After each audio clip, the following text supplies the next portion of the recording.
Bienvenue à toi dans cette nouvelle vidéo. J'ai donné à Claude Fable 5 et à ChatGPT 5.6 Sol exactement les mêmes consignes pour une personne qui dispose d'une petite audience, qui vend un accompagnement premium à 1500 €, qui rencontre des ventes irrégulières, qui publie régulièrement du contenu mais qui a peu d'interaction. Elle dispose de seulement quelques heures par semaine et de 500 € de budget pour mettre en place tout son système.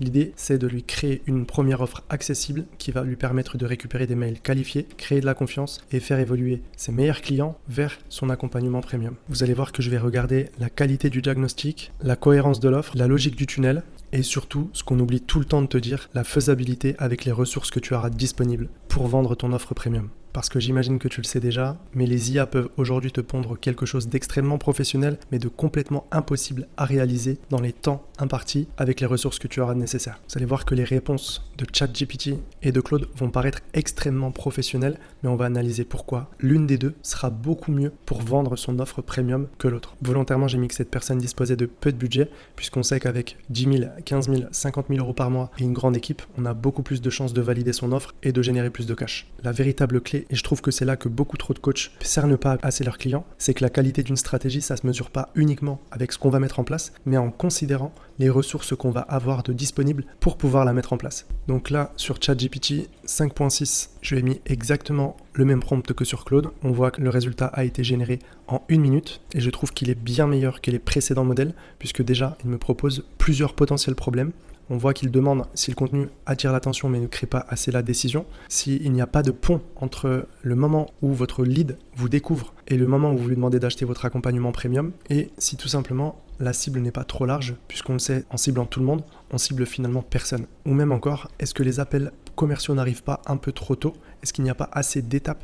Est-ce que le lead ne vous fait pas encore assez confiance pour pouvoir déclencher une vente premium? Là, on va voir le positionnement recommandé. Donc là, il va vous demander de mettre le type de client, la situation précise qu'il rencontre. Il va chercher en fait à avoir un peu plus d'informations avant de pouvoir vous orienter. Et effectivement, c'est une base. La cible prioritaire ne doit pas être constituée de débutants complets pour une simple et bonne raison. C'est que généralement, les débutants ont du temps, mais n'ont pas d'argent. Donc si vous voulez vendre une offre à 1000, 1500, 3000 € à des gens qui ne disposent pas du budget en face, effectivement, c'est une erreur de base puisque vous aurez certainement des difficultés à vendre votre accompagnement à un prix premium. Avant de poursuivre cette vidéo, je t'invite à liker et à t'abonner, ça donne de la force pour continuer. Il vous fait un diagnostic prioritaire, il fait un plan d'action en 30 jours, puisque c'est vite mesurable, on veut du résultat rapide quand on découvre quelque chose sur internet, et il estime le prix d'entrée à 149 €, puisqu'il estime qu'un prix inférieur à 50 €, ça risquerait de positionner l'offre comme un trop petit produit. Si vous vendez un produit supérieur à 300 €, il y aurait un trop gros gap entre les deux offres. Donc là, il propose un questionnaire diagnostic, une vidéo d'audit, un plan d'action qui comporte 3 priorités maximum, un échange avec restitution de 30 minutes. Franchement, là, je trouve que c'est quand même assez quali ce qu'il propose. Donc voilà, globalement, l'architecture recommandée, c'est une offre d'entrée à 149 €, une offre premium à 1500. Et là, on arrive à l'étape du tunnel complet. La première étape,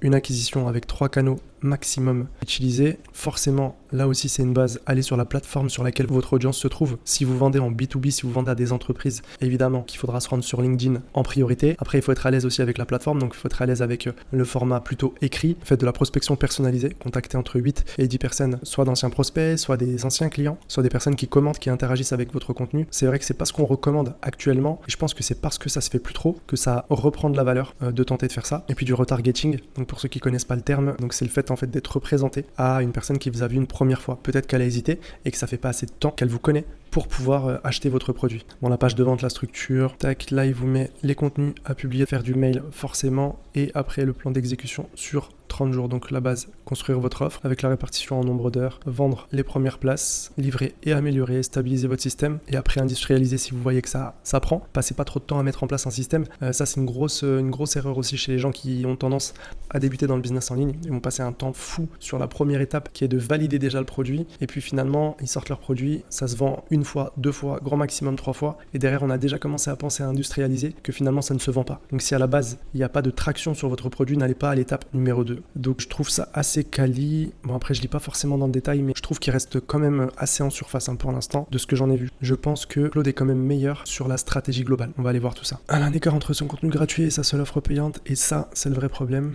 Effectivement là en fait il dit que proposer du contenu gratuit c'est bien, mais que derrière un contenu premium à 1500 €, surtout aujourd'hui à l'heure actuelle avec l'IA, tout le monde s'est lancé avec le fait aussi que tout augmente. Les gens cherchent à gagner de l'argent. Le business en ligne c'est très peu engageant, ça demande uniquement du temps, et comme tout le monde avec l'IA a réponse à tout. Aujourd'hui, il y a trop de contenu, il y a trop d'informations. Donc, quelqu'un qui vous connaît, qui est sur un réseau social et qui n'a pas à dépenser d'argent, pourquoi il viendrait payer votre service à 1500 €? Il y a un trop gros gap et je pense qu'il a raison. Voilà, les symptômes qui découlent de ça, c'est qu'il y a peu de demandes qualifiées, c'est qu'il y a des ventes irrégulières, une interaction sans conversion, recommandée avec une petite audience, elle ne peut pas se permettre d'être généraliste. La règle de l'audience, c'est plus l'audience est petite, plus le positionnement doit être pointu. Elle doit être consultante, mais bien identifier un domaine, puisque dans le cas générique, je reprends, la consultante, elle est indépendante et possède une véritable expertise, mais je ne précise pas volontairement ce que c'est. Donc là, tout de suite, ce qu'il veut, c'est qu'on aille se nicher, se positionner. Quel problème précis et coûteux, il faut que ce soit un problème très douloureux à résoudre pour que le client ait envie d'aller le résoudre. Et idéalement, effectivement, un délai qui soit crédible. Les gagne 10 000 € par mois en 2 heures par semaine, je pense que c'est une promesse un peu trop vue et revue, et puisque on le sait, aujourd'hui, les gens sont de plus en plus éduqués, il faut beaucoup plus de temps et d'investissement pour générer autant de chiffres d'affaires, surtout si on part de loin.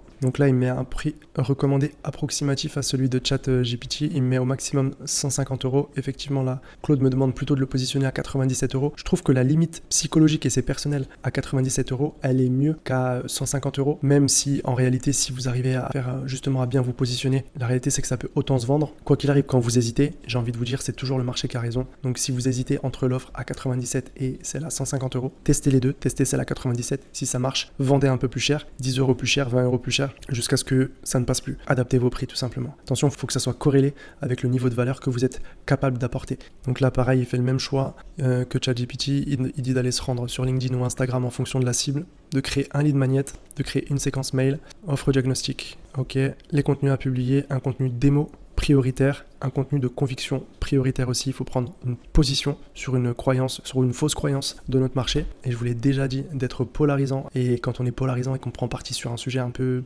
sensible, on peut se prendre les foudres des personnes qui nous regardent. Il faut éteindre le cerveau, il faut éteindre les émotions et il faut se laisser aller, parce que de toute façon, pour gagner du cash sur Internet, c'est ce qu'il faut faire. Donc là, il nous met le plan d'exécution, les fondations, le lancement privé, le lancement public. Bon, là, on voit clairement la différence entre ChatGPT 5.6 et Fable 5. On voit qu'en termes de compréhension du problème, Fable 5 est encore largement au-dessus, que la qualité de l'offre d'entrée. Mais je trouve que effectivement, en termes de copywriting, ChatGPT a quand même assez bien rattrapé Fable 5 là-dessus. Là, c'est noté sur 25, la cohérence du tunnel pour ChatGPT. Et je trouve également que la cohérence du tunnel est quand même mieux établie que chez Fable 5. La faisabilité avec 5 heures par semaine, effectivement, il y a une meilleure considération chez ChatGPT. Et au niveau de la priorisation des actions, c'est quand même mieux ciblé. Alors attention, ça reste encore très générique à cause du prompt que j'ai donné, mais je trouve clairement que ChatGPT 5.6 seul, c'est vraiment un banger. Gros avantage, c'est que avec ce modèle-là, ChatGPT consomme énormément moins de tokens que Fable 5 et répond surtout beaucoup plus vite que Fable 5. Là, j'ai une réponse en moins d'une minute, en 47 secondes exactement. J'avais un plan qui était quand même relativement intéressant, moins d'une minute pour faire un plan quand même assez précis, assez complet. Et Fable 5, 83 sur 100, et en plus de ça, il a un temps de raisonnement qui est beaucoup plus long, qui consomme beaucoup plus de tokens et surtout qui a un nombre de requêtes qui va être limité en fonction de l'abonnement dont vous disposez. Si vous avez l'abonnement à 20 $ par mois ou à 200 $ par mois, je trouve que Fable 5 est quand même beaucoup plus coûteux, mais je mettrais quand même Fable 5 un peu au-dessus en termes de qualité de raisonnement stratégique globale. Bien sûr, vous connaissez mon positionnement, je ne suis pas d'avis à trancher pour une IA, Fable 5 ou ChatGPT. Je pense qu'il y a du bon à prendre chez les deux et que c'est à vous de tester votre marché. Et c'est toujours le marché qui a raison. Plus vous allez donner de data au modèle d'intelligence artificielle que vous allez solliciter, plus vous allez avoir des réponses de qualité. Je pense que je vous le dirai jamais assez. Testez, apprenez, et c'est toujours le marché qui aura raison. Avant de poursuivre, je t'invite à cliquer dans le lien ci-dessous. J'ai créé un formulaire de candidature à l'accélérateur. C'est un accompagnement sur mesure pour ton business. J'ouvre que 2 places jusqu'à la fin de l'été pour pouvoir t'accompagner et préparer la rentrée comme il se doit, pouvoir anticiper un chiffre d'affaires qui soit prévisible et régulier. Tu vas pouvoir tester et surtout maximiser tes chances de stabiliser ton chiffre d'affaires pour la dernière période de l'année. Tu sais que c'est vraiment le dernier trimestre qui est le plus juteux. Donc ne laisse pas passer cette chance. C'est cet été que tout se construit. Je te dis à très vite. C'était Silem.